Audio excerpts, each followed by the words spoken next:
కొన్నిసార్లు అద్భుతాలు జరుగుతాయి. ఎంతలంటే వరల్డ్ వైడ్గా కేవలం 6 రోజుల వసూలుతోనే డబుల్ బ్లాక్ బస్టర్ హిట్ అనిపించుకునే విధంగా, అంతేకాకుండా 4 రెట్లు లాభాలు తెచ్చిపెట్టే విధంగా ఈ పదాలు సరిగ్గా ఇప్పుడు హనుమాన్ చిత్రానికి సరిపోతాయి.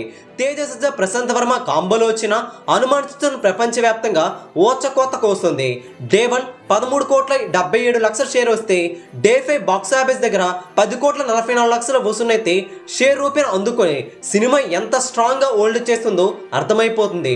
5 రోజులు బాక్స్ ఆఫీస్ వసూలుతోనే 62 కోట్ల వరకు షేర్ అయితే వచ్చింది. తేజ సజ్జ హనుమాన్ చిత్రం 5 రోజుల వసూలుతోనే 32 కోట్ల వరకు లాభాలను అందుకోవడం జరిగింది.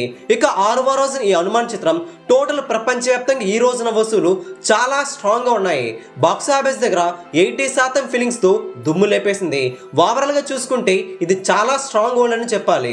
డే 6 హౌస్ఫుల్ బర్డ్స్ అయితే గట్టిగా దర్శనమిస్తున్నాయి. ఈవినింగ్ షోలకు గాను ఆల్మోస్ట్గా స్క్రీన్స్ అయితే ఫుల్ అవుతున్నాయి.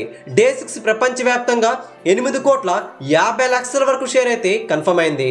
గుంటూరు కారం చిత్రం వంటి సూపర్ స్టార్ చిత్రం ఉన్నా కూడా భారీ లాభాలు తెచ్చిపెట్టమంటే మామూలు మ్యాటర్ కాదని చెప్పాలి. ఈ పోటీ తట్టుకొని అయితే బాక్స్ ఆఫీస్ దగ్గర ఈ సినిమా 6 రోజుల వసూలుతోనే 70 కోట్ల వరకు షేర్ అయితే టచ్ అవుతుంది. ఇక 100 కోట్ల వరకు షేర్ అందుకుంటుందా లేదో చూడాలి. మరి మీరేమంటారు? ఈ షేర్ వరకు వెళ్ళగలుగుతుందా లేదా కింద కామెంట్ చేయండి. ఈ వీడియోని అందరికీ తెలిసేలా లైక్ చేయండి, షేర్ చేయండి. లేటెస్ట్ బాక్స్ ఆఫీస్ అప్డేట్స్ కోసం మన తెలుగు సినీ స్టార్ ఛానల్ని వెంటనే సబ్స్క్రైబ్ చేసుకోండి.